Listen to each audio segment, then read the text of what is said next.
Good evening all.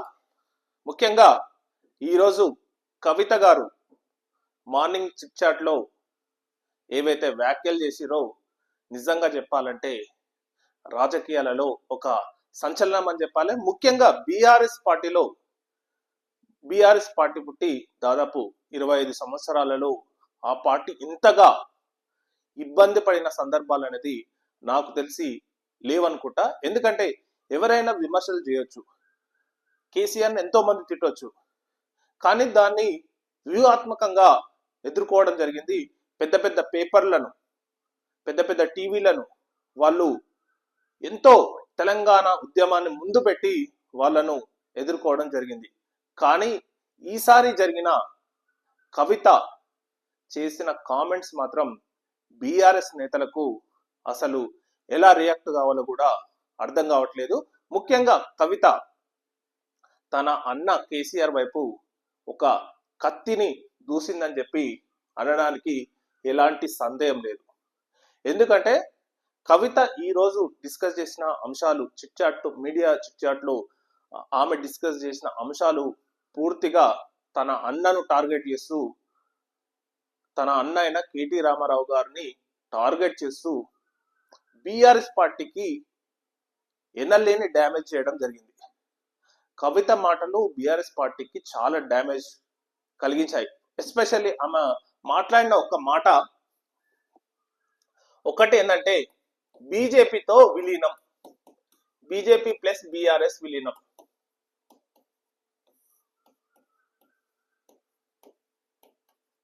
ఈ మాట ఏ కాంగ్రెస్ పార్టీయో వేరే రాజకీయ పార్టీలు అనడం అనేది సహజం. కానీ బీఆర్ఎస్ నాయకురాలుగా ఉండి, దట్టు కేసీఆర్ కూతురు, కేటీఆర్ చెల్లె ఉండి ఈ మాటలు అనేది చాలా ఇంపాక్ట్ గా ఉంటాయన్నమాట.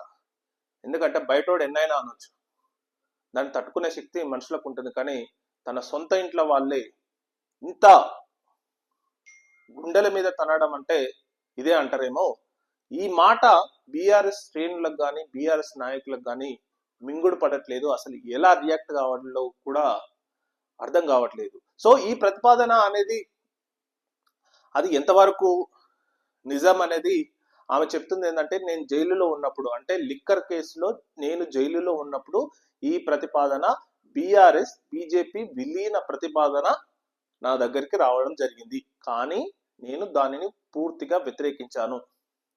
ఇంకా 6 నెలలు కాదు, సంవత్సరమైనా నేను జైలులో ఉంటా, కానీ బీఆర్ఎస్ పార్టీ మాత్రం బీజేపీలో విలీనానికి నేను పూర్తిగా వ్యతిరేకం. అంటే ఈ ప్రతిపాదన ఎవరు చేశారు? కేటీఆర్ చేసిందా? ఆమె అంటుంది ఏంటంటే బీఆర్ఎస్ బీజేపీ విలీన ప్రతిపాదన నా దగ్గర జైల్లో ఉన్నప్పుడు నా దగ్గరకు వచ్చిందని చెప్పి అనడం జరిగింది. అప్పటికి వర్కింగ్ ప్రెసిడెంట్ ఎవరు? కేటీఆర్ ఉన్నారు, ప్రెసిడెంట్ కేసీఆర్. అంటే వీళ్ళిద్దరూ, కేసీఆర్ కేటీఆర్, బీఆర్ఎస్ పార్టీని బీజేపీలో విలీనం చేస్తున్నామని చెప్పి కవితకు చెప్పడానికి ఎవరినైనా మనుషులను పంపించారా? నేనైతే అనుకోను.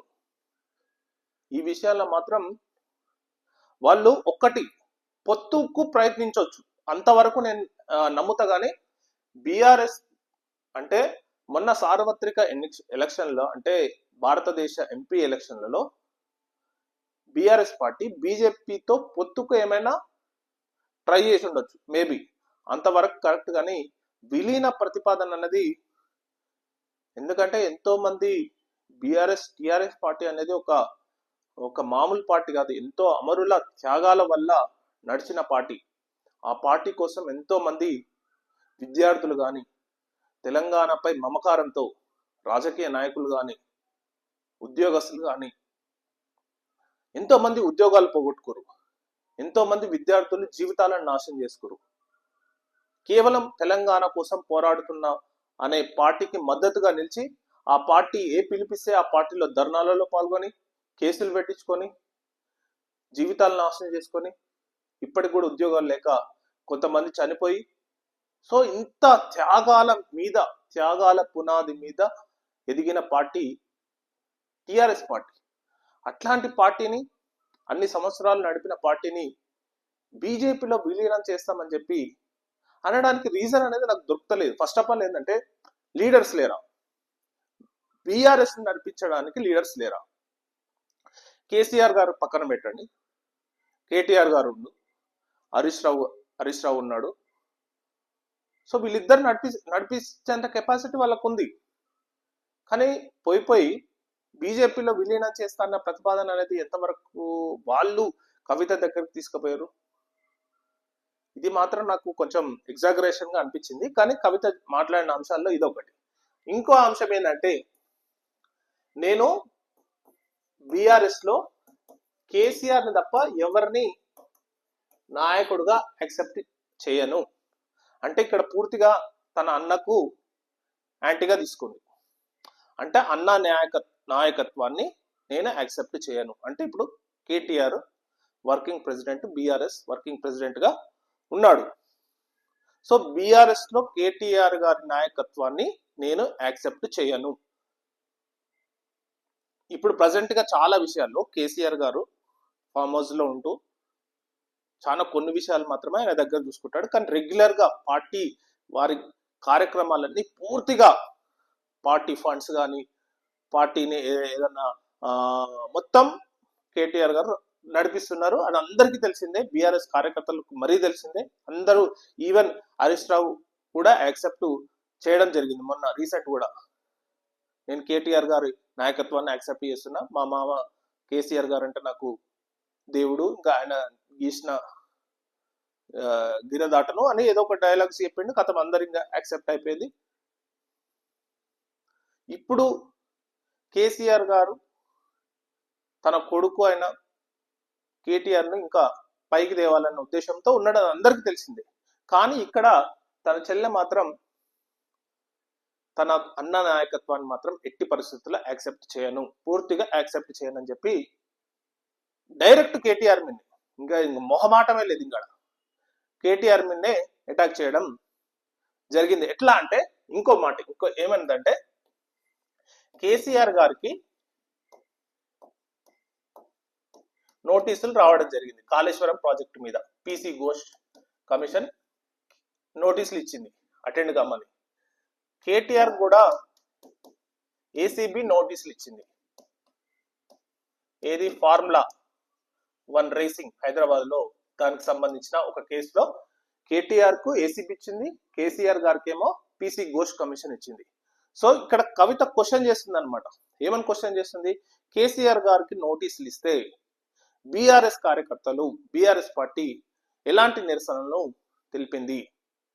అదే కేటీఆర్ గారికి నోటీసులు ఇస్తే మాత్రం చాలా నిరసనలు తెలిపింది. అంటే ఇక్కడ కేసీఆర్ గారి కంటే కేటీఆర్ గారికి ఎక్కువ ఇంపార్టెన్స్ ఇస్తున్నారు అని చెప్పి ఆమె ఇండైరెక్ట్ గా కేటీఆర్ గారిని ఇక్కడ అనడం జరిగింది. ఇక్కడ ఫస్ట్ విషయానికి వస్తే కవిత ఎంతలా డ్యామేజ్ చేసిందంటే బీఆర్ఎస్ మామూలుగా అసలు ఇంకా ఆ పార్టీ కోలుకోవడానికి కూడా చాలా టైం పడుతుంది. ఎందుకంటే గుండె ధైర్యం చేసుకొని ఆ పార్టీని ఇప్పటి నుంచి నడపాల్సి ఉంటుంది. ఎందుకంటే ఆమె లైన్ తీసుకుంది పూర్తిగా బీఆర్ఎస్ కు, కేటీఆర్ కు యాంటీగా లైన్ తీసుకుంది. ఎట్ ది సేమ్ టైం నాకు తన తండ్రి అంటే గౌరవం, తన తండ్రి నాయకత్వంలో ఉంటానే అని చెప్తూ పూర్తిగా బీఆర్ఎస్ ని డ్యామేజ్ చేసి లైన్ తీసుకోవడం జరిగింది. అది ఎలాగంటే ఫస్ట్ ఆఫ్ ఆల్ ఏంటంటే బీజేపీ బీఆర్ఎస్ విలీన ప్రతిపాదన వచ్చింది అని ఏదైతే నేను మొట్టమొదటిగా చెప్పానో అది బీఆర్ఎస్ పార్టీకి ఎంతలా డ్యామేజ్ చేస్తుందంటే, ఫర్ ఎగ్జాంపుల్ ఈ విషయంలోనే 2024 ఏదైతే మొన్న ఎలక్షన్స్ జరిగినాయో ఆ ఎలక్షన్స్ లో మైనార్టీ ఓట్లు మొత్తం కాంగ్రెస్ కు టర్న్ కావడానికి రీజన్ ఏంటంటే ఇది ఒక రీజన్. బీఆర్ఎస్ పార్టీ బీజేపీతో అంటగాగుతుంది అనే వాదనను కాంగ్రెస్ పార్టీ ప్రజల్లోకి బాగా దూసుకెళ్ళింది. ఆ దూసుకెళ్తున్న సమయంలోనే మైనార్టీ ఓట్లు మొత్తం కాంగ్రెస్ కు షిఫ్ట్ అయినాయి. యాక్చువల్లీ అప్పటి వరకు మైనార్టీ ఓట్లు బీఆర్ఎస్ తోనే ఉండే. కేసీఆర్ గారు అంటే చాలా వాళ్ళకు కొంచెం గౌరవం ఉండే. సో ఎప్పుడైతే బీఆర్ఎస్ పార్టీ బీజేపీ పార్టీ ఇట్లా బాగా క్లోజ్ అనే మూవ్ అవుతున్నదో అప్పుడు మైనార్టీ ఓట్లు మొత్తం కాంగ్రెస్ కు షిఫ్ట్ కావడం జరిగింది. అక్కడ ఓట్ బ్యాంకు పోగొట్టుకోవడం జరిగింది. ఇక్కడ మైనార్టీ ఓట్లు పోతే పోయినాయి, హిందూ ఓట్లు బీఆర్ఎస్ కు ర్యాలీ కావు. ఇక్కడ మైనస్ అది. సపోజు బీజేపీ పార్టీ ఉంది, బీజేపీ పార్టీ ఓపెన్ గా చెప్తుంది మాకు ముస్లింల ఓట్లు అక్కర్లేదని చెప్తుంది. ఒకనొక సమయంలో మాకు ముస్లింస్ రాజా సింగ్ కానీ ఇంకా కొందరు నాయకులు ఏం చెప్తారంటే మాకు ముస్లిం ఓట్లు వాళ్ళు వేస్తే ఏమనండి, లేకపోతే అవసరం లేదు, మా హిందువుల ఓట్లే చాలన్నట్టు మాట్లాడతారు. దానివల్ల ఏంటంటే హిందూ ఓట్స్ అన్ని బీజేపీకి పోలరైజ్ అవుతాయి. కానీ ఇక్కడ బీఆర్ఎస్ పార్టీకి మైనస్ ఏంటంటే హిందూ ఓట్లు పోలరైజ్ కావు, ప్లస్ ఇక్కడ ఉన్న ఎస్సీ ఎస్టీ మైనార్టీ ఏదైతే సాలిడ్ ఓట్ బ్యాంక్ ఉందో బీఆర్ఎస్ కు, ఎస్సీ ఎస్టీ మైనార్టీ ఇది వరకు సాలిడ్ ఓట్ బ్యాంకింగ్ ఉండే. కాకపోతే ఏంటంటే మొన్న ఎలక్షన్ లో వాళ్ళు కొంచెం పక్కకి జరిగారు కానీ మంచి ఓటింగ్ ఉండే. ఆ ఓటింగ్ మొత్తం ఇప్పుడు కనుమరుగయ్యే పరిస్థితి కవిత వల్ల రావడం జరిగింది. ఎందుకంటే కవిత ఓపెన్ గా ఇంత మాట అనేసరికి వాళ్లకు ఉక్కిరి బిక్కిరి కావడం జరుగుతుందన్నమాట. సో మిగతా విషయాలు చూద్దాం ఇంకా. సో మూడో అంశం తీసుకొని వస్తే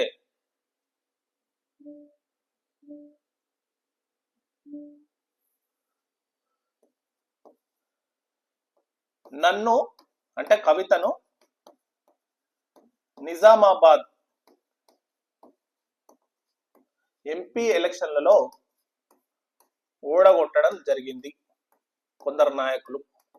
అంటే డైరెక్ట్ కేటీఆర్ ఇంకా ఓపెన్ గా ఏం లేదు. ఆమె ఈ రోజు సంధించిన ప్రశ్నలన్నీ కేటీఆర్ వైపే, ఇంకా ఆడ మొహమాటమే లేదు. అంటే తన అన్న నన్ను నిజామాబాద్ ఎలక్షన్ లో ఓడగొట్టిండు, ముఖ్యంగా అక్కడున్న ఎమ్మెల్యేలు నాకు సహకరించలేదు.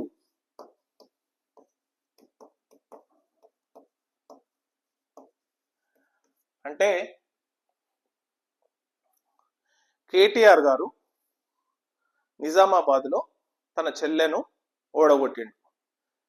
ఇది నమ్మొచ్చా నమ్మలేదా అనేది ఎవరికి తెలియదు. ఎందుకంటే అసలు మరి ఇంకా అది ఎప్పుడు 2019 ఎలక్షన్ లో నిజామాబాద్ ఎంపీగా కంటెస్ట్ చేసినప్పుడు కవిత ధర్మపురి అరవింద్ చేతిలో ఓడిపోవడం జరిగింది. తర్వాత ఎలక్షన్లలో 2024లో అసలు కంటెస్ట్ కూడా చేయలేదు, అప్పుడు ఆమె జైల్లో ఉంది. సో అక్కడున్న ఎమ్మెల్యేలు నాకు సహకరించలేదు అని కవిత అనడం అనేది, ఇక్కడ నిజామాబాద్ ఎమ్మెల్యేలు దాదాపు అందరూ కవిత రికమెండ్ చేసిన వాళ్ళే. నిజామాబాద్ డిస్టిక్ లో ఎమ్మెల్యేలను దాదాపు చాలా మంది ఎమ్మెల్యేలను కవితనే రికమెండ్ చేసింది. అంటే వీళ్ళనే ఎమ్మెల్యే క్యాండిడేట్ గా కవిత నుంచి వచ్చిన రికమెండేషన్ వల్లనే వాళ్లకు టికెట్లు ఇవ్వడం జరిగింది. కానీ ఇప్పుడు కవిత ఏమంటుందంటే వాళ్ళే నన్ను ఓడగొట్టడం జరిగిందని చెప్పి ఒక మాట అనడం జరిగింది. సో ఇది కూడా కొంచెం అర్థం కాకుండా ఉంది. మరి తన సొంత అన్న మరి తన చెల్లెలు ఓటమి కోసం పనిచేసిండు అని అనడం అనేది మరి నిజంగా మరి ఇది పూర్తిగా అంతఃపుర రహస్యాలు అని అంటారు కదా, ఇది అంతుబట్టలేని రహస్యాలు లెక్క ఉంది. ఇప్పుడు కవిత ఈ రోజు మాట్లాడిన మాటలు అసలు ఎవరికి అంతుబట్టట్లేదు. ఇలా జరుగుతుందా? ఇలా అసలు రాజకీయాల్లో సొంత చెల్లెలు అక్కలు అంటే ఇప్పుడు మనం చూస్తున్నాం. జగన్ గాని షర్మిల గాని సేమ్ జగన్ షర్మిల కంటే ఇక్కడ ఇంకా ఓవర్ డ్యామేజ్ అవుతుంది. ఇక్కడ ఇంకా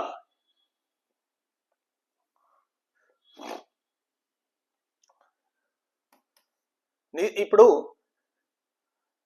social media, BRS social media అంటే ఈ వివాదం ఎప్పుడైతే జరుగుతుందో బీఆర్ఎస్ సోషల్ మీడియా పెయిడ్ ఆర్టిస్టులు నన్ను దారుణంగా విమర్శిస్తున్నారు, దారుణంగా పోస్టులు పెడుతున్నారు అని చెప్పి కవిత గారు అనడం జరిగింది. ఇక్కడ ఒక సెంటిమెంట్ డైలాగ్ కొట్టడం జరిగింది. ఒక ఇంటి ఆడబిడ్డను అంటే సేమ్ ఇంకా కేటీఆర్ కి ఆ ఇంటి ఆడబిడ్డనైన నన్ను ఇలాంటి మాటలు అనిపించవచ్చా అని చెప్పి అనడం జరిగింది. అంటే డైరెక్ట్ కేటీఆరే నన్ను తిడుతున్నాడు. యాక్చువల్లీ ఏంటంటే బీఆర్ఎస్ సోషల్ మీడియా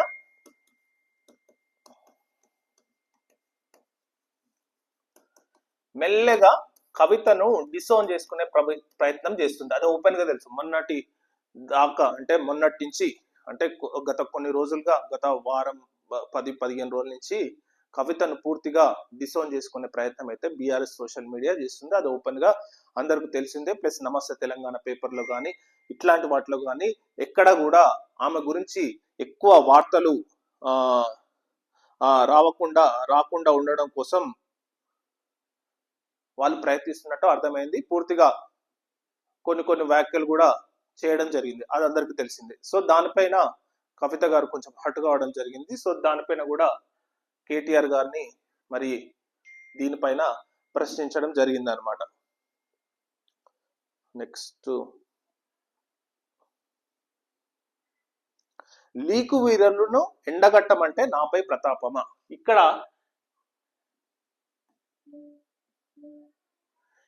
కవిత గారు ఇంకో ప్రశ్న కూడా వేసింది. ఏంటంటే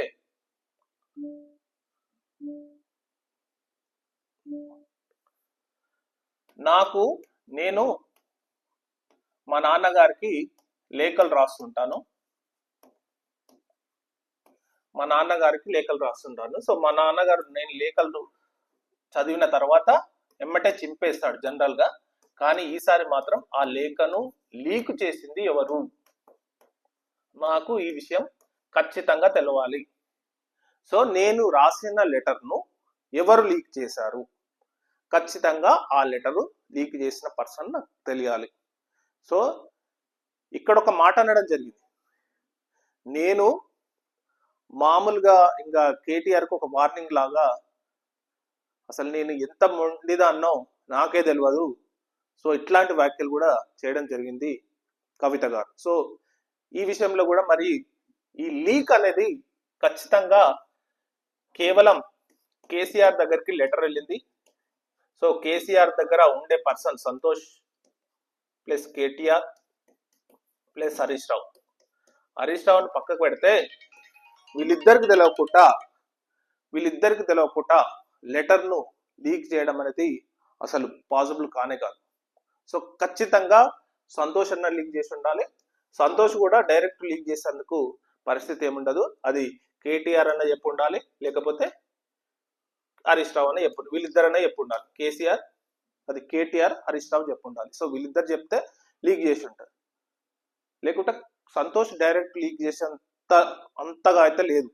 ఆయన బాగా క్లోజ్గా ఉంటాడు కేసీఆర్, కానీ ఓన్ డిసిషన్ తీసుకునే అంత ప్రజెంట్ గా ఉందా లేదా అనేది క్వశ్చన్ మార్క్. కానీ ఇంత పెద్ద లెటర్ను లీక్ చేయడం అనేది సంతోష్ రావు మాత్రం ఓన్ గా లెటర్ మాత్రం లీక్ చేయడు. ఒకవేళ లీక్ చేసి ఉంటే అది పూర్తిగా కేటీఆర్కే అనుమతితోనే లీక్ చేసి ఉంటాడని కవిత గారి అనుమానం అన్నమాట. సో దీనిపై కూడా ఆమె వ్యాఖ్యానాలు చేయడం జరిగింది. నెక్స్ట్, కడుపులో బిడ్డను పెట్టుకొని ఉద్యమంలో పనిచేశాను. నేను తెలంగాణ రాష్ట్రం కోసం నేను ఎప్పుడైతే అమెరికా నుంచి ఇండియాకు తిరిగి వచ్చినప్పుడు తెలంగాణ కోసం నేను అప్పుడు ప్రెగ్నెంట్ ఉన్నా, నేను కడుపులో బిడ్డను పెట్టుకొని తెలంగాణ రాష్ట్రం కోసం నేను ఉద్యమం చేశాను.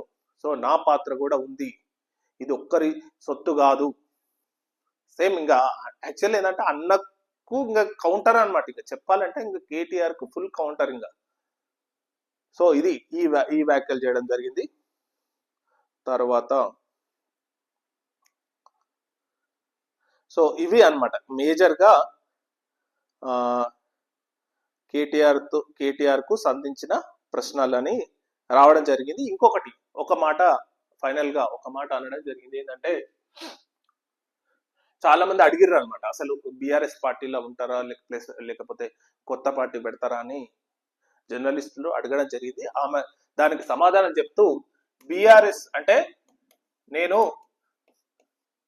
కాంగ్రెస్ లోకి వెళ్ళాను, అంటే కాంగ్రెస్ పార్టీలోకి వెళ్తుందని చెప్పి ఈరోజు ఆంధ్రజ్యోతిలో ఒక వార్త రావడం జరిగింది. దాన్ని పూర్తిగా ఫేక్ అని చెప్పి ఆమె ట్విట్టర్ లో పోస్ట్ కూడా పెట్టింది. సో నేను కాంగ్రెస్ లోకి వెళ్ళాను, బీజేపీతో అస్సలే కలవదు, ఎందుకంటే ఆమె జైల్లో పెట్టించింది కాబట్టి బీజేపీ పార్టీతో అస్సలే కలవదు. సో చాలా మంది అడిగారు అనమాట, మీరేమైనా కొత్త పార్టీ పెడతారా అంటే, కొత్త పార్టీ పెట్టాల్సిన అవసరం లేదు, మా నాయకుడు కేసీఆరే, ఉన్న పార్టీనే సరిగా చూసుకుంటే సరిపోతుందని చెప్పి ఆమె ఫైనల్ గా అనడం జరిగింది అనమాట. సో ఈ ప్రశ్నలు అనేది బీఆర్ఎస్ పార్టీలకు వాళ్లకు చాలా ఇబ్బందిగా మారడం జరిగింది. ఎందుకంటే వాళ్ళు ఎంతో మందితో పోరాడిరు, పెద్ద పెద్ద పార్టీలతో పోరాడిరు. కాంగ్రెస్ పార్టీ ఒకప్పుడు సోనియా గాంధీ చాలా పవర్ఫుల్ ఉన్నప్పుడు కూడా వాళ్ళు భయపడలేదు. బీజేపీలో నరేంద్ర మోడీ చాలా పవర్ఫుల్ ఉన్నప్పుడు కూడా భయపడలేదు. ఆంధ్ర పెట్టుబడిదారులు మీడియా ఒకప్పుడు చంద్రబాబు నాయుడు మోస్తుంటే కూడా ఆ పార్టీ భయపడలేదు. ఆ పార్టీ భయపడక కొన్ని రోజుల తర్వాత ఆ పార్టీని ఒక్కరు కూడా ఏమన్నంటే వాళ్ళు తెలంగాణ ద్రోహులు అన్న కాడికి వాళ్ళు ఆ పార్టీని తీసుకెళ్లడం జరిగింది. ఒక్కరు కూడా విమర్శించే పరిస్థితి లేకుండా ఒక టిఆర్ఎస్ పార్టీని, బీఆర్ఎస్ పార్టీని వాళ్ళు తీసుకెళ్లడం జరిగింది.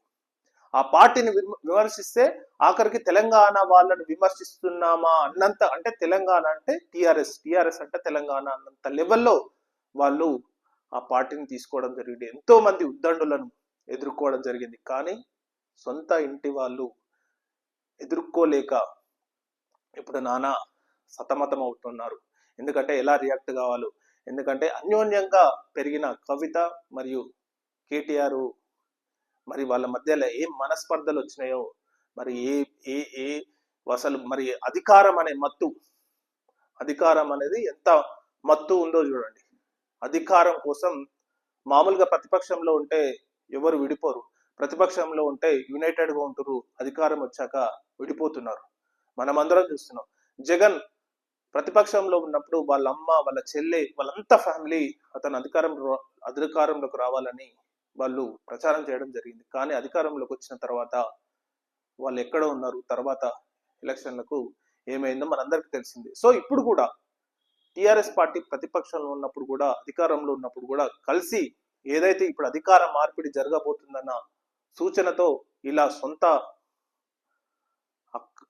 చెల్లె, సొంత అన్న ఇలా పోరాడడం అనేది, ఒకరి కోసం ఒకరు అధికారం కోసం పోరాడడం అనేది నిజంగా తెలంగాణ ప్రజలకు చాలా ఇబ్బందిగా, ముఖ్యంగా బీఆర్ఎస్ పార్టీని అభిమానించే వాళ్ళకు కానీ, బీఆర్ఎస్ పార్టీ కార్యకర్తలకు కానీ ఇది నిజంగా చాలా ఇబ్బందికరమైన అంశం. అసలు దీనిపై ఇంతవరకు ప్రతిస్పందన అనేది మరి చూడాలి. కొంతమంది ఏమంటారు అంటే కవితను సస్పెండ్ చేయవచ్చు అనే ఒక మాట అంటున్నారు. ఇంకోటి ఏంటంటే షోకాజ్ నోటీసులు ఇవ్వచ్చు అని చెప్పి ఇంకో మాట అనడం జరిగింది. సో ప్రజెంట్ గా మరి బీఆర్ఎస్ అసలు స్టాండ్ ఏంది, దీనిపై స్పందన ఏంటో ఈరోజు చూద్దాం. సో అంతవరకు థ్యాంక్ యూ వెరీ మచ్.